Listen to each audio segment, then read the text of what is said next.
Good morning, good morning, good morning. Wow.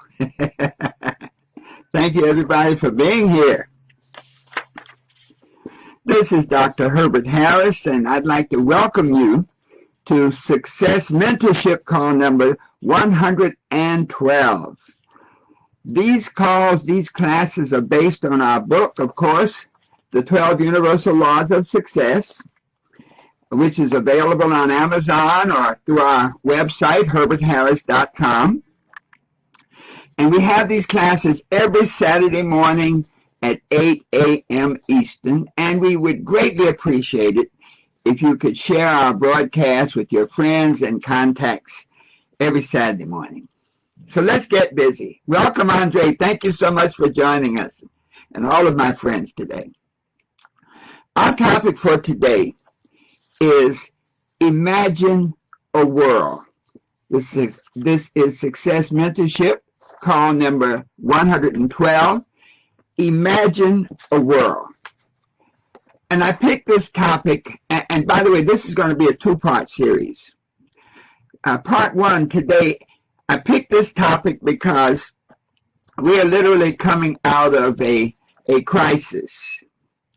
As we begin to literally pick up the pieces of the world we used to live, we begin to understand the world that we are living in right now.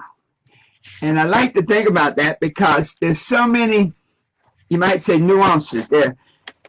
This is a time of transformation where there are so many different factions in our society, in our culture, in our government, that are all challenging each other. Sometimes it seems like we're living in a period or a country or an experience of, you might say, a house divided against itself. And we know the spiritual principle there. A house divided against itself cannot stand. When we think about that, we also realize that the life we lived 6 months ago seems to be almost inoperable right now. The changes have been so drastic in our culture, in our community, in our country, that the life as we knew it a few months ago is changed forever.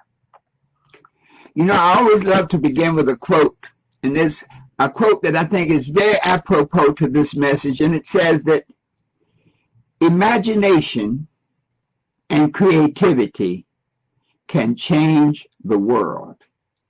Imagination and creativity can change the world. When we think of where we are right now, in spite of or because of the recent events in our life experience, we are at a point where we can create a new reality, a new experience of ourselves, of our lives, of our families, of our cities, of our country, of our world.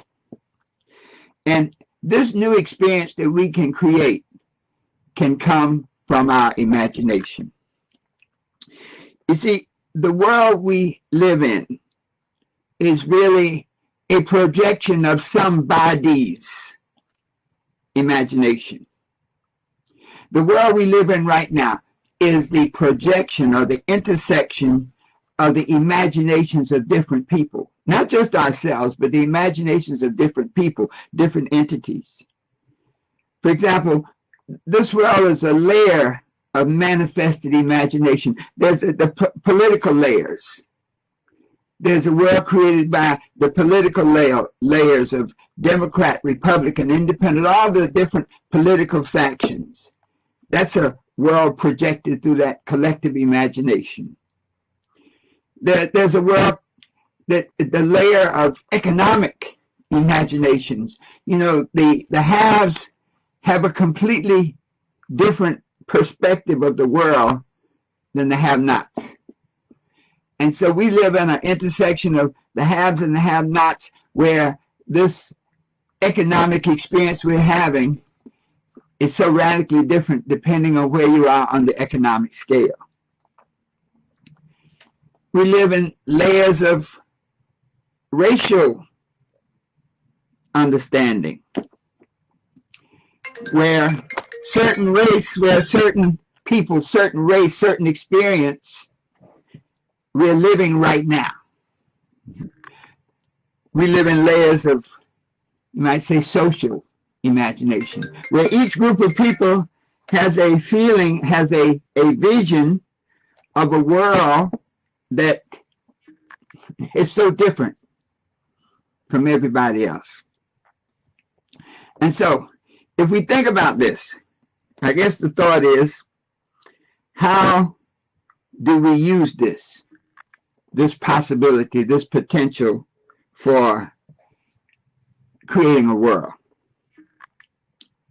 I love to think about the garden analogy, the analogy that life is like a garden.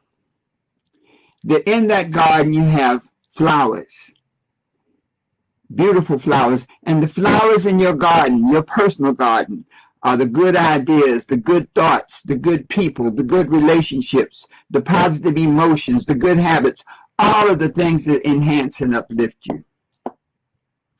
But in every garden, there are weeds.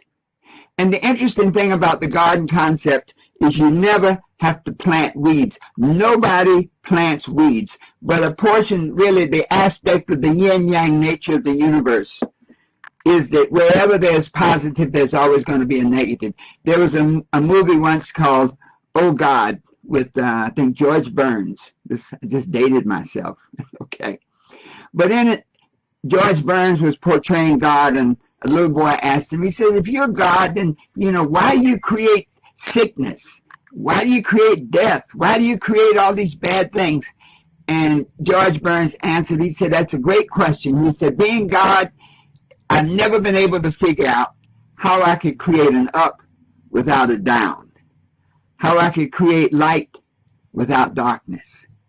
And so when we look at the world, that whole garden concept, everything that we experience is a combination of flowers and weeds. Another concept, I call it, we always bring ourselves to the party. And so that means that the facts are the facts, but the reality for each of us depends on our experience, our relationship to those facts. Two people can go to the same party, and one person says, oh, this is an incredible party. I'm having the time of my life. These people are so loving and kind. I just get a good vibration when I'm here.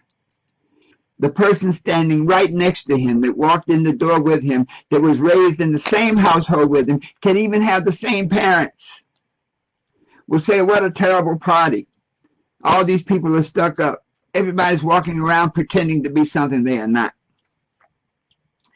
And so when we look at that approach to life, to the world, we have to ask ourselves, based on this idea that each of us has a different perspective on what is, how do we handle this pandemic, these social issues of injustice and racism, the spiritual dilemma within our country, within our definition of freedom? How do we create a life for ourselves that works for us? This life must be based on truth. Now what is truth? Truth is an interpretation of the facts that works for you. Many of us live a lie. So what do you mean we live a lie? We live a life based on somebody else's expectations. So if I say, well, what is your true feeling about yourself? What are your true goals? What do you want for you? You can't say it because you spend so much energy living in accord with someone else's expectations.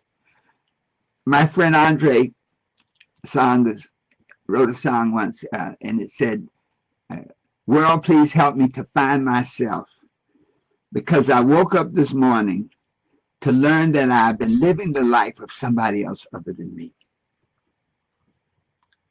Sometimes we may live a life of unresolved traumas and conflicts. And so when we live a life based on these unresolved traumas and conflicts, that we create through our imagination is always colored by those conflicts, by those traumas. When you live a life based on somebody else's expectations, all that you create is colored by the expectations of someone other than you. So the truth is that whatever we create, whatever life experience we have, that we create or accept or even endure is based on somebody's imagination. And so to create the life that we desire, the first thing we have to remember is if it's to be, it's up to me. Let me say that again. If it's to be, it's up to me. So how do we create for ourselves a life that is uplifting, that is empowering, that brings us joy, that brings us love, that brings us peace, that brings us satisfaction? And the way that we create this life is we imagine it. We use our imagination to create it, because imagination is a powerful, powerful, powerful power that we have. Henry David Thoreau said, "The world is but a canvas to the imagination." Let me say that again. The world is but a canvas to the imagination. So let's look a moment at this gift, this concept of imagination. I'm going to refer to a portion of our book, a portion of the 12 Universal Laws of Success, and it says this, that your imagination is the connecting link between your own human consciousness and the universal consciousness. Through your imagination, the formed energy of the universal mind becomes the formed universe of your own mind, which is then your life experience. Your power of imagination is used to see beyond the appearances of your present situation to the possibilities of who you really are and what you can become. So this imagination is a spiritual concept. It is a concept by which you create a harmonic relationship between you and your source. We recognize that we come from something. We come from somewhere. We come for a purpose. We come for a life. We experience a life that is the manifestation of a all-powerful creator. And then the essence of our living is really learning to understand and operate on that purpose for which we were created. You see, one of the great powers that we have as human beings is the power of choice. In the Garden of Eden, I think God said to Adam and Eve that if you eat of the fruit of the tree of the knowledge of good and evil, then you become as gods. So what does that mean? It means that you have the power to choose. So the reality, the God consciousness comes through you. You become a conduit for universal consciousness, but you can ignore it. You can choose to ignore it. So many times our internal intuition guides us and seeks to give us information about where we're going in our lives, about relationships that we're in. That we call that still voice in the back of our minds is telling us and giving us instruction on what to do. But so often we forget, we ignore it, we don't pay attention. And so if The universe that we create is the formed universe of our connection to the universal consciousness. And that all that we have experienced over these last few months has really been a wake-up call. It's been an affirmation of that statement that if it's to be, it's up to me. The world has spoken. The political processes have spoken. The economic processes have spoken. But the reality we create for ourselves comes from within.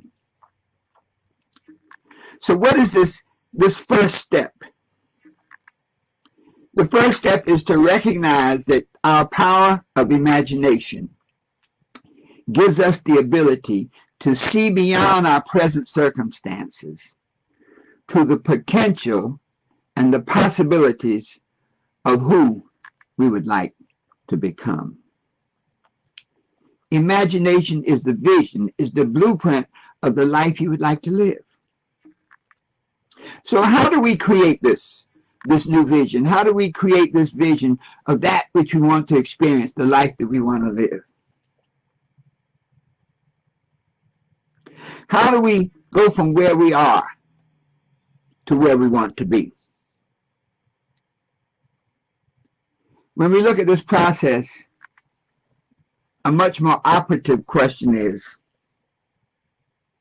how do we go from where we are to where we want to be? Well, we must first recognize that we are where we are because of our thoughts, our emotions, our habits, our relationships, and of course, our choices. And so when we look to create the world that we desire, sometimes we have to analyze where we are. You know, I've worked with people and they say, well, Dr. Harris, I kind of see what you're talking about, but I don't know. I close my eyes and I see nothing. Sometimes we have to look at where we are and sort of reason in the alternative. Say to myself, what thoughts have brought me to this place, this point in time and space? Maybe it's been thoughts of lack, limitation. Maybe the thought that has pervaded our life is the glass is always half empty, that there is never enough. Maybe we are where we are right now because of the emotions that we have, emotions of fear, emotions of rejection, emotions of jealousy. Maybe we are where we are right now because of bad habits, procrastination, lack of control, lack of focus.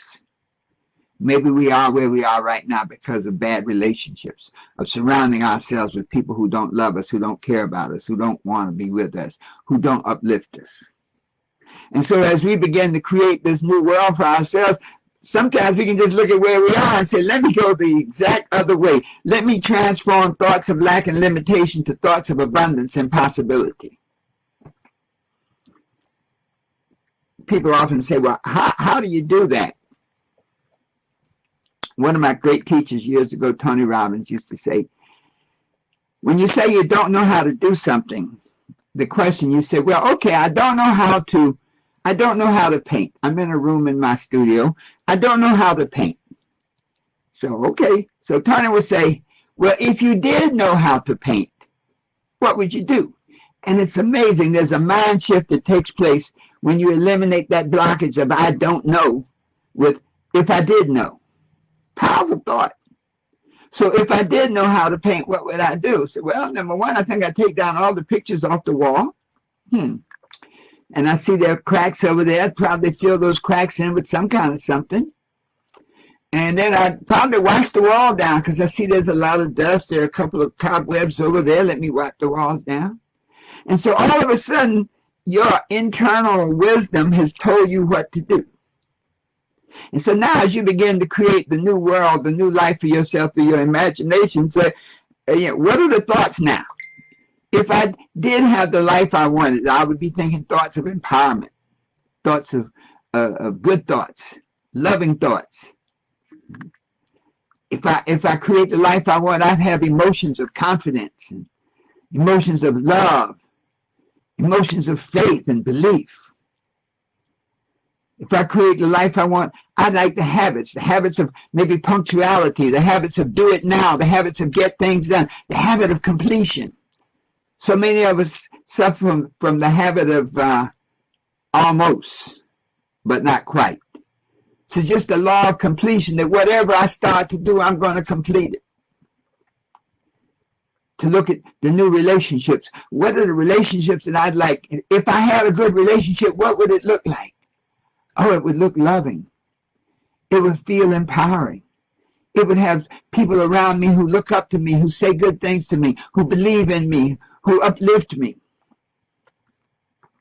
I call this flipping the script. See, the script that we live is the script that we permit to come into our lives. So let's look at some steps, the process. Because imagination is a skill. It's a learned skill, just like going to the gym to build up your muscles. You want to go out and you don't, what do they call it, snatch, jerk, 250 pounds today. I know if I did, they'd have to come pick me up. Okay, but if you work at it every day and go from 50 to 60 to 65 to 70, you can work your way up to that.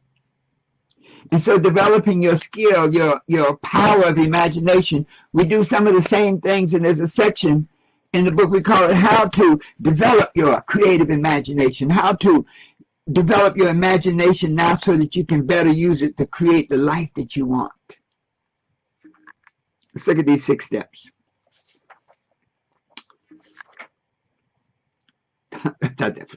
Number 1, read more. Stimulate your mind by reading. You see, reading is like feeding your mind. Ideas are the nectar of the mind. Ideas are the food that makes your mind grow strong. So read more, and read in a daily method. The result, well, I read a whole book, I won't have to do another one until next year. No. This idea of feeding your mind, look at your mind as a part of the living body, and that you must feed it every day, just as you feed it with sustenance, with food and water. Feed it with ideas. A daily reading program can be a powerful tool to create a foundation on which you can really grow your imagination. You see, when you read material, this stimulates your mind, and your mind is an incredible creation of the all-knowing Creator. Your mind is like a great field, a very fertile field, and the more ideas, the more thought you put into it, the bigger they grow. And so reading is your way to seed your mind so that you have the opportunity to know more, to be more. Number 2, practice your imagination skills. Recognizing that imagination is a skill that you can perfect, then the more you do it on a daily basis, and let me just digress a minute. Daily reading is much more profound than monthly reading. It is better to read 5, 10, 15 minutes a day than to read 8 hours at one time in a month. It's something about the daily cycles. To everything there's a season and a time. And knowledge and growth and wisdom is based on the daily cycle. And there's a reason that the sun rises every day, that we go through a daily process of life. And so daily reading, practice your imagination skills on a daily basis. The principle is be still and know that I am God. Not religion, but God, the creative source of all things. And so when you practice your imagination skills on a daily basis, set aside time to be still. Set aside time to learn the principles of meditation. Just on a very, very basic level. There are many books, there are many stories, there are many, you can get it on the internet. But the basic principle is to sit still, be still, Close your outer eyes and just see what your mind projects in the darkness. Breathe. A part of meditation is a breathing process, slow breathing process. And in this breathing process, breath is prana, is energy. And so it is in this breathing process that you create a harmonic relationship between you and the source. Without breath, there's no life. So clearly, breath is a connection between you and life and infinite wisdom and the reason for your existence. Practice visualizing familiar things first. And then begin to let your mind, as you begin to visualize the familiar things, your mind will begin to take over. And you'll be able to see things clearly through your imagination skills. Number 3, have the goals that you want to achieve and the purpose you want to realize clearly in your mind. We often say goals, goals, goals. Without goals, you cannot go anywhere. You can have $1 million GPS that can take you anywhere in the known universe.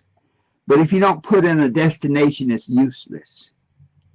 And so really use that imagination process, that skill, to help you clearly define and refine your goals so that you can see them, feel them, smell them, touch them, know how they move, know how they sound, so that you have a total sensory relationship with what you want to be, do, and have.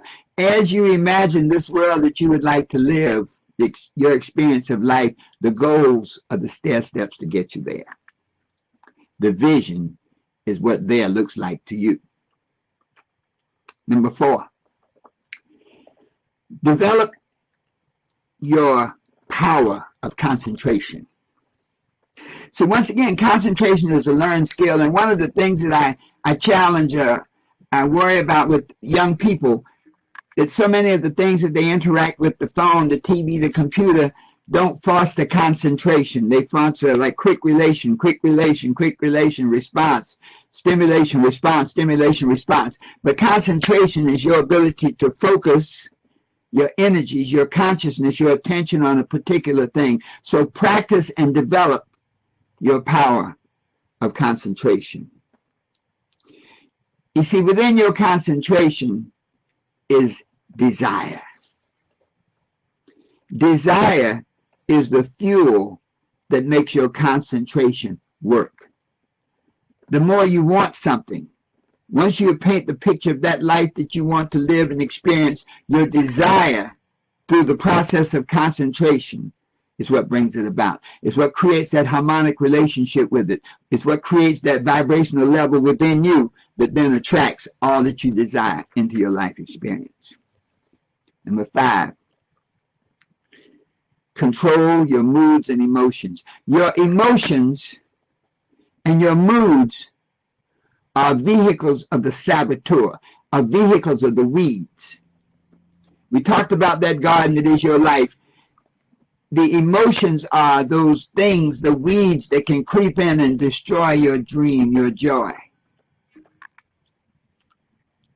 You neutralize the saboteur. You neutralize these emotions by taking possession of your thoughts. You know, the first law of success says you become what you think about most of the time.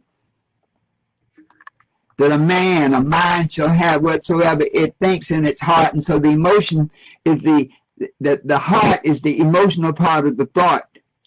And so when you control your moods and emotion, your thought is so strong that it makes your emotions, your instincts, and your body obey. Your thoughts must be so strong that your emotions, your instincts, and your body are under your control. And you do this by what you recognize. Think about this.